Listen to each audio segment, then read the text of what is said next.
want it, I got it. दोस्तों, जब भी आप गाड़ी लेने जाते हो, आपका बजट होता है 11 लाख, लेकिन गाड़ी लेकर के आते हो आप 20 लाख की, तो इसमें प्रॉब्लम आपका नहीं है, ये सिस्टम का प्रॉब्लम है। आज मैं आपको दिखाऊंगा कि बेस मॉडल और टॉप मॉडल के बीच में किस तरीके से पैसे का असली गेम होता है।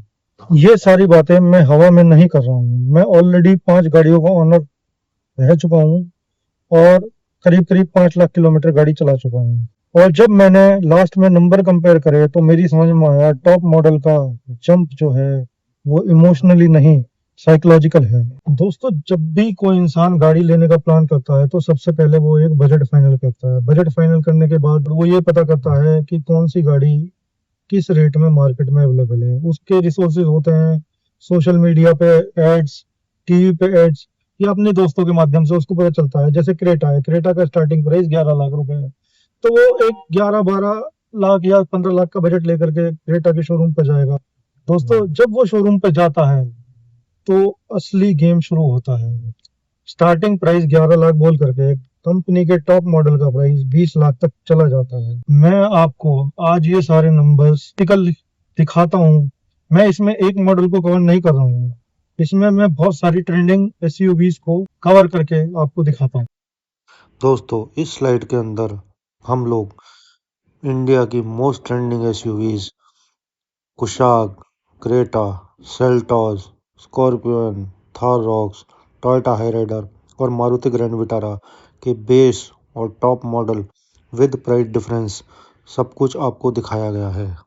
तो यहाँ मैं डेटा दे रहा हूँ आपको बेस और टॉप मॉडल के प्राइस डिफरेंस का। सबसे पहले कुशाक 8,40,000 रुपये, क्रेटा और सेल्टॉस 9,30,000 रुपये, दोनों का सेम है। स्कॉर्पियो एन 10,90,000 रुपये, थार रॉक्स 9,02,000 रुपये, टोयोटा हाईराइडर 8,85,000 और मारुति विक्टोरियस 9,25,000 रुपये। टोटल डिफरेंस है। आगे का सच सुनने से पहले सब्सक्राइब कर लो, अब जो बताने वाला हूँ वो किसी ने नहीं बताया होगा। दोस्तों, अभी आपने पीछे देख लिया है कि किस तरीके से पैसे का खेल होता है और टॉप मॉडल और बेस मॉडल की प्राइस में कितना ज्यादा फर्क है। मैं कहता हूँ आप एक बहुत ही समझदार व्यक्ति हैं, आप शोरूम वाले के सेल्स मैनेजर की बातों के बहकाव में बिल्कुल नहीं आते हैं और आप बेस मॉडल का ही डिमांड करते हैं। बॉस, वो आपको मिलेगा ही नहीं। उन लोगों के पास टॉप मॉडल की 4 से 5 गाड़ियां या 10 गाड़ियां स्टॉक में होती हैं, लेकिन बेस मॉडल आपको कभी भी स्टॉक में मिलेगा ही नहीं। कुछ एक वेटिंग पीरियड आपको बोल दिया जाता है कि गाड़ी आपको 5, 10 या 7 हफ्ते बाद मिलेगी। 7 हफ्ते देख करके आप गाड़ी बुक कर दोगे, लेकिन 7 हफ्ते बाद भी गाड़ी वो आपको मिलेगी कि नहीं मिलेगी, ये आपका लक है।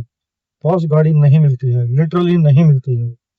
कंपनियों के लिए ये टॉप मॉडल और बेस मॉडल का गेम जो है, बेस मॉडल जो होता है वो कस्टमर को खींचने के लिए होता है और टॉप मॉडल जो है वो हर कंपनी का प्रॉफिट सेंटर है। हर बंदा, हर मैन्युफैक्चरर के पास लिमिटेड रिसोर्सेज हैं, गाड़ियां महीने की वो लिमिटेड ही बना सकता है। और गाड़ी की हाइप होती है तो गाड़ी डिमांड में आती है, डिमांड में आती है तो वो सिर्फ टॉप मॉडल बेचना चाहते हैं क्योंकि वो उनका प्रॉफिट सेंटर है। वो बेस मॉडल बेचना ही नहीं चाहते, वो हर बनने वाली बेस मॉडल को टॉप मॉडल में कन्वर्ट कर देते हैं क्योंकि डीलर डिमांड करता है। डीलर को भी टॉप मॉडल पे अच्छा मार्जिन मिलता है। वो कहते हैं ना, केक कटेगा तो सब में बराबर बराबर रुपए। अब दोस्तों, शोरूम में और क्या होता है, शोरूम वाले आपके ऊपर जबरदस्त प्रेशर बनाते हैं। बेस मॉडल के अंदर आपको 360 डिग्री कैमरा नहीं मिलेगा, बेस मॉडल के अंदर आपको वेंटिलेटेड सीट्स नहीं मिलेंगी, बेस मॉडल के अंदर आपको हेडलाइट्स जो हैं वो अच्छी नहीं मिलेंगी। बहुत सारी इस तरह की बातें करके आपके ऊपर एक साइकोलॉजिकल प्रेशर बनाया जाता है। और कोई भी इंसान जो होता है वो जब गाड़ी फाइनल कर रहा होता है वो बंदा इमोशंस में होता है, उसको लगता है कि वो इमोशनल होकर के टॉप मॉडल ले रहा है। पर दोस्तों, ये इमोशन का नहीं, ये साइकोलॉजी का गेम है। तो साइकोलॉजिकल प्रेशर ही होता है जो आदमी को बेस से टॉप मॉडल की तरफ ले जाता है। दोस्तों, चलो मैं आपको अपनी स्टोरी बताता हूँ। मैंने नवंबर में अभी Thar rocks AX7L diesel manual गाड़ी खरीदी, रियल व्हील ड्राइव। दोस्तों, मेरा बजट भी 15 लाख रुपए का था। मैं ऑलरेडी सेल्टॉस चला रहा हूँ, पिछले 4 सालों से 80,000 किलोमीटर चला चुका हूँ। तो अभी मैं एक फील वाली गाड़ी लेना चाह रहा था जिसमें पावर हो और जिसको मैं अच्छे से चलाते हुए एंजॉय कर सकूं। तो दोस्तों, मैं महिंद्रा के शोरूम में गया हूँ। मेरा बजट 15-16 लाख रुपए का था। सबसे पहले मैंने 3 डोर थार को देखा है। मैंने उसका कोट लिया, कोट आपको स्क्रीन पर है। मैंने स्कॉर्पियो एन भी देखी, मैंने एक्सयूवी भी देखी। एक्सयूवी जैसी गाड़ी मैं पहले चला चुका हूँ, कंफर्टेबल कार में चला चुका हूँ, तो मेरे को एक कैपेबल कार चाहिए थी और एक पावरफुल कार चाहिए थी। तो मैंने थार रॉक्स को चुना। थार रॉक्स को चुना, लेकिन मैंने सिलेक्शन बेस मॉडल का किया था। कैलकुलेशन की थी कि मैं बेस मॉडल लूंगा और उसको मॉडिफाई कराऊंगा, 3-4 लाख रुपए और लगाऊंगा, उसको मॉडिफाई कराऊंगा। लेकिन बेस मॉडल मिलने में बहुत ज्यादा दिक्कत है गई। मैंने मैं मेरठ का रहने वाला हूँ, गाजियाबाद में मेरा घर है। तो मैंने मेरठ, मोदीनगर, गाजियाबाद सब जगह ट्राई करा, लेकिन कहीं पर भी 8 हफ्ते से पहले गाड़ी मिली नहीं रही। चलो, बेस मॉडल नहीं मिल रहा तो उसके ऊपर वाले वेरिएंट देखते देखते देखते मैं टॉप मॉडल पर ही हो गया। फाइनली मैंने साइकोलॉजिकली अपने आप को कन्विंस कर लिया कि मेरे को टॉप मॉडल ही सूट करेगा, क्योंकि यदि मैं बेस मॉडल लूंगा, बाहर से सामान डलवाऊंगा, तो उसका परफॉर्मेंस का उतना गारंटीड या उतना अच्छा होगा कि नहीं होगा।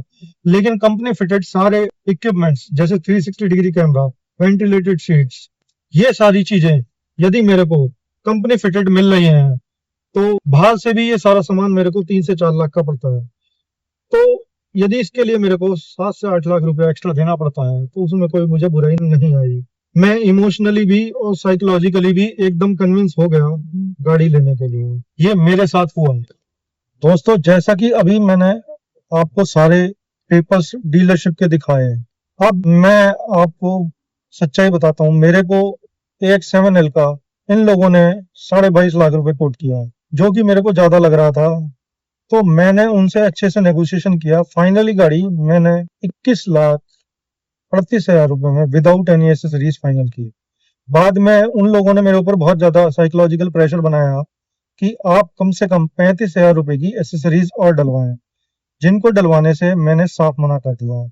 मैंने उनको बड़े प्रैक्टिकल तरीके से समझाया कि बॉस, आप अपनी सारी एसेसरीज मेरे को दिखाइए, उसमें से जो मेरे को पसंद आएगी, जो मेरे को अच्छी लगेगी, वो मैं लगवाऊंगा, अदरवाइज मैं नहीं लगवाऊंगा। उन लोगों ने बहुत ज्यादा प्रेशर बनाया कि आप एसेसरीज तो लेनी पड़ेंगी, लेकिन मैंने लेने से साफ मना कर दिया। मैंने बाद में एसेसरीज के अंदर सिर्फ सनवाइजर और मड फ्लैप, सिर्फ 2 ही चीजें अपनी गाड़ी में लगवाई, बाकी सब कुछ लगवाने से मैंने साफ इनकार कर दिया। तो मेरा पॉइंट है, आप अपनी जरूरतें खुद डिसाइड करें, साइकोलॉजिकल प्रेशर में ना आए। अब दोस्तों, जब मैंने गाड़ी ले ली तो मैंने अपने पेरेंट्स को बताया, तो मेरी मदर ने मेरे को बहुत सारी गालियां निकाली। तू 22 लाख रुपए की गाड़ी फिर से नई क्यों खरीद रहा है? दोस्तों, पेरेंट्स जो होते हैं वो मनी माइंडेड नहीं होते, सिर्फ जनरेशन गैप है। उनके हिसाब से गाड़ी की कोई जरूरत नहीं है, लेकिन मेरे को गाड़ी फील के लिए चाहिए थी, क्योंकि कंफर्टेबल कार मैं पहले ही चला चुका था। तो इस बार ही मेरे को फील चाहिए था। उनके लिए गाड़ी पैसा है, मेरे लिए मेरा सपना। हर जनरेशन रिस्क को अलग तरीके से देखती है। मम्मी को लगा कि मैं बेवकूफी कर रहा हूँ, शोरूम को लगा मैं इमोशनल हो रहा हूँ, पर मैंने कैलकुलेशन कर रखी थी। आज मम्मी थार में बैठती हैं तो स्माइल करती हैं और खुश हो जाती हैं। मम्मी मनी माइंडेड नहीं है, वो रेस्पॉन्सिबल जनरेशन से आती हैं। उनके हिसाब से जब सेल्टॉस ऑलरेडी है तो दूसरी लग्जरी गाड़ी क्यों लेनी है? उनके लिए पैसा सिक्योरिटी है, और मेरे लिए मैं अपना सपना पूरा कर रहा हूँ। हर जनरेशन का रिस्क टॉलरेंस अलग होता है। मेरी स्टोरी में मुझे इस सब का कोई रिग्रेट नहीं है कि मैंने टॉप मॉडल ले ली, लेकिन मेरे को ये सारा गेम समझ में आ गया, इसलिए वीडियो बना करके आप लोगों के साथ शेयर कर रहा हूँ। कार कंपनियां आपको बेवकूफ नहीं बनाती, वो आपको टेम्प्ट करती हैं, आकर्षित करती हैं। डिसीजन आपका खुद का होता है। टॉप मॉडल गाड़ी लेना गलत नहीं है, लेकिन बिना समझे लेना गलत है। कंपनियां आपको बेवकूफ नहीं बनाती हैं। सबसे पहले आप समझें कि आप किस तरह की बायर श्रेणी में आते हैं। बायर्स 3 तरह के होते हैं।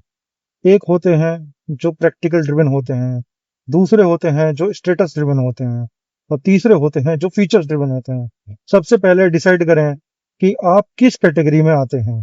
पर पैसा आप खर्च कर रहे हैं, पैसा आपका है, तो डिसीजन भी आपका ही होना चाहिए। दोस्तों, टॉप मॉडल लेना कोई गलत नहीं है, शोरूम से इन्फ्लुएंस होना भी कोई गलत नहीं है, दोस्तों, मैं किसी कंपनी के खिलाफ नहीं हूँ, लेकिन मैं कस्टमर को जगाना चाहता हूँ। कार खरीदो इमोशन से नहीं, कैलकुलेशन से। किसी भी कार मैन्युफैक्चरर के लिए बेस मॉडल एंट्री टिकट होता है, लेकिन असली प्रॉफिट सेंटर जो होता है वो टॉप मॉडल होता है। मेरा भी बजट 16.5 लाख का था, लेकिन मेरे को बोला गया 22 लाख की गाड़ी लो। यही होता है असली गेम। दोस्तों, बेस मॉडल और टॉप मॉडल में इंजन सेम होती है, बॉडी सेम होती है, चेसिस सेम होता है, सिर्फ फीचर्स का वैसा है। 360 degree camera, ventilated seats, fog lamp. दोस्तों, इसी तरह की प्रैक्टिकल स्टोरीज के लिए सब्सक्राइब करें टॉर्क और तड़का। हम आगे भी आपको इसी तरह की रियलिस्टिक और प्रैक्टिकल स्टोरी बताते रहेंगे। Please subscribe torque and tadka.